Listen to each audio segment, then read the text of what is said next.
So as we do this simplifying stuff, you saw some parentheses earlier with the whole substituting, but you haven't seen parentheses when you're simplifying, when you don't have something to plug in and you just want to combine it as much as you can to clean it up. How do you deal with parentheses? That's the first question we're going to explore together. And the best way to explore this is to look at an example that you can kind of see just to prove it to you. That it's an option you have. For example, here, I have this situation, 2, and remember, parentheses means there's an invisible multiply there, right? 2 times, and then in parentheses we have 3 plus 5. Well, order of operations probably comes to mind, and you think, okay, well, order of ops, go inside this parentheses. 3 plus 5, that sounds like an 8. So I have 2 times 8, which is 16. And you would be correct. Wonderful. Okay, now over here on this one, let's pretend that there was something making it so that I couldn't go straight forward like that. In other words, let's say that I cannot put 3 and 5 together. We know we can, but let's just look at other options. Notice a pattern for me. Since there's a multiplication here, that's very important. A multiplication is all that I can do this with, okay? Throughout math, when you see multiply, it's your friend. Usually that's the prerequisite to being able to do any of the cool stuff, okay? So here I have multiply. I'm going to do something pretty cool right here because it's my friend. I have a multiplication outside of parentheses where I have just a simple operation of plus inside, okay? Plus or minus qualify for this pattern, but watch. If I share this through using that friendly operation of multiply, let's see what I'll get. 2 times 3 gives me 6. Now I have a plus in the middle, so I'll keep that plus, okay? I'll keep that addition sign. And then 2 times 5, that gives me a 10. Now I have 6 plus 10, 16. This was extra steps in this case, but this is such a powerful pattern to see. It's called distribution. It's powerful because sometimes you have no other option.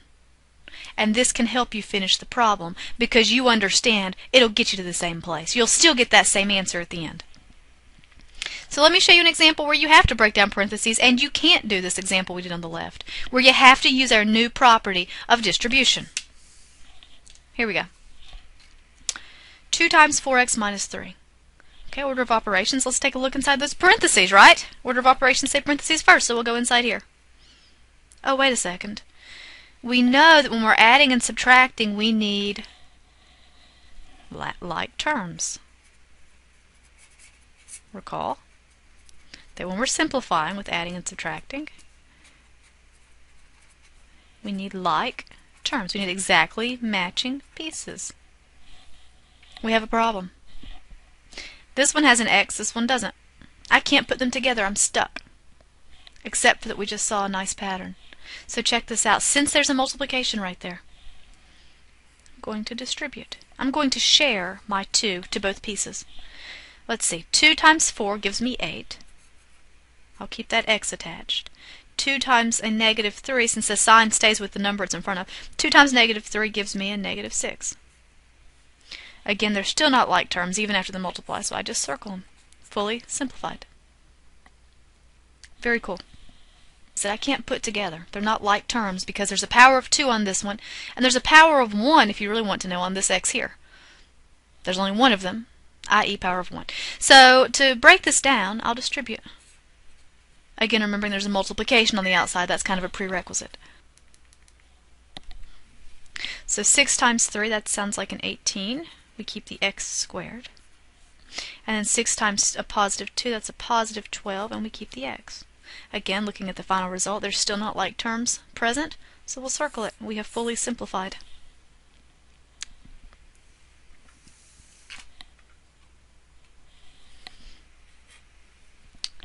Okay. This one right here. Sometimes you can simplify in parentheses, by the way, guys. I'm just showing you examples where you really can't. Sometimes you can simplify some, just like in that first example, where you were able to do stuff from parentheses.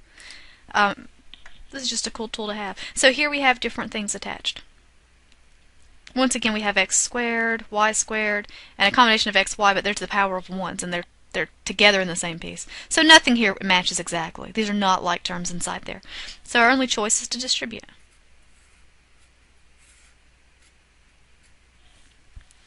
So let's see, I have 3 because it's attached by multiply. 3 times x squared. There's an invisible 1 in front of that, right?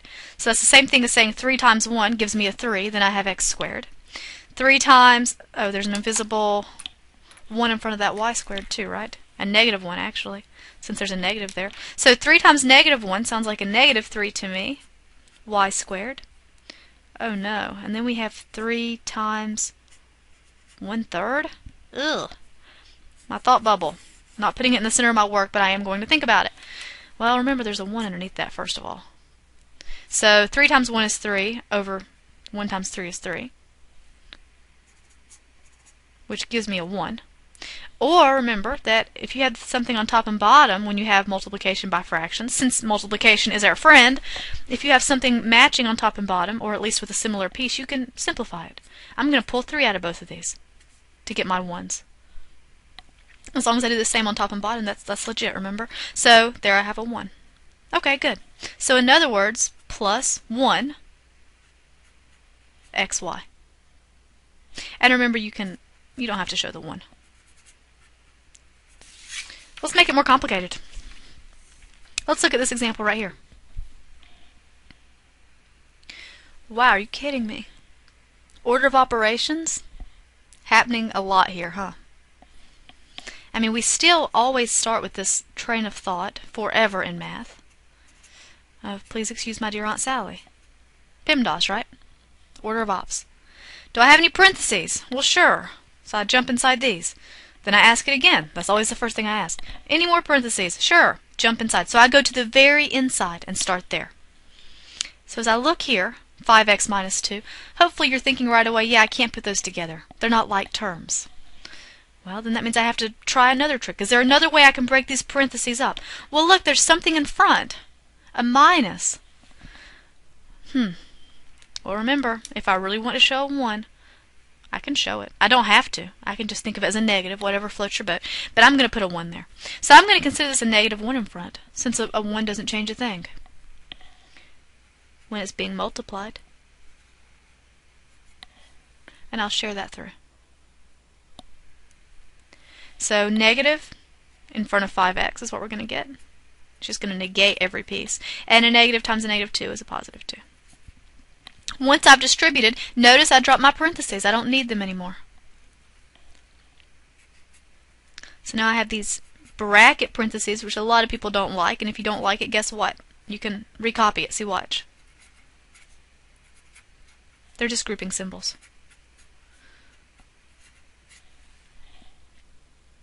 Okay, so now that I've rewritten what I got, I start again. Parentheses, do I have anything? Sure I do. Look. And hey, look, inside I actually have some like terms. That 3x and that 5x can go together. One's negative, so the difference is 2. And I keep my negative. Bring down my plus 2x.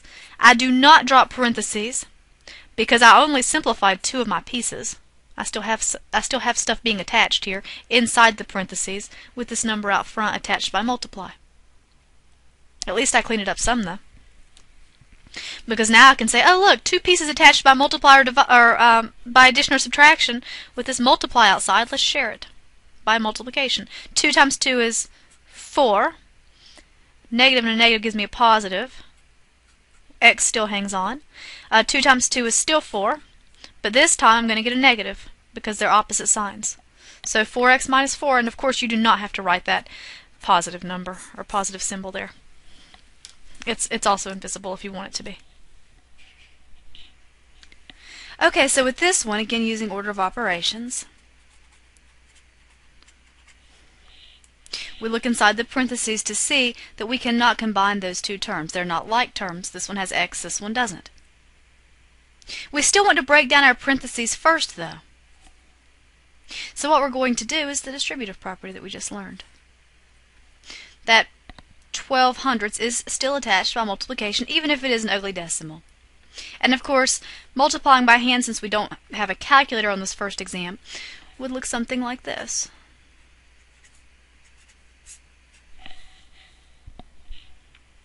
Where we take the 2 and we share it to every piece. So 2 times 2 is 4. 2 times 1 is 2. 2 times nothing, we can write 0 if we'd like. And then of course we have 2 digits to the right of our decimal, so 24 hundredths now, or 0.24. So first, when we multiply, we get this. X is still attached. And then, of course, it's going to hit a 3 next. So we have 12 hundredths times 3. Still positive 36 hundredths plus X. So now, once that we've broken down these parentheses, we again ask ourselves, do we have any like terms? Sure we do. These two right here. Again, remembering that this X on the end has an invisible 1 in front of it, since no number is shown, since there's not a coefficient that we explicitly see. And so 1 plus 1.24, we get 1.24x and 0.3. Here's some last property notes regarding addition and multiplication. First we'll discuss identity, then inverses. Identity is what can you do to the number to get it back to the original. Here we're multiplying by 1 because 1 is the multiplicative identity. And then in addition, in a moment, you'll see adding 0. You'll see also that the coefficient in front of any variable is 1 because that doesn't change your number. Inverses are opposites, and that's what we'll talk about in just a second.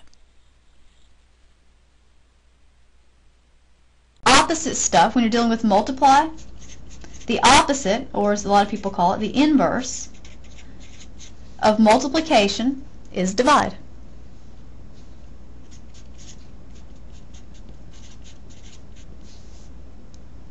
You know, because if you wrote it just as divide, if you have a 6 divided by a 6, oh, they cancel, and you get a 1, right? So, if we're going to represent it, what we'll say is, you know what, to show this division of 6, I'm going to write it as a fraction when I define it. So I'm going to say 6 and then attach 1/6 by multiply to get a 1. So these right here are opposites, they're inverses.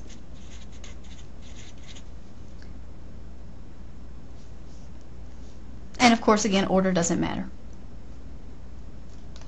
Now as far as addition goes,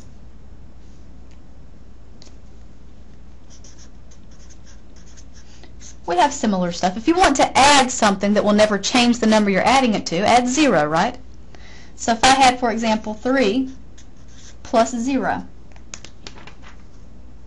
then I get 3. So that's the addition property of 0, remember, is that it doesn't change the problem at all. As far as the opposite or the inverse goes,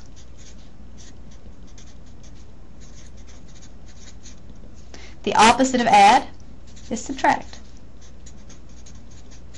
So if you want to kill something that's attached with a plus, the opposite would be to minus it. So if I had a plus 2, if I minus 2, I get nothing. These are inverses. And of course you could have seen it this way. A positive 2 and a negative 2 equals 0 because they're opposites.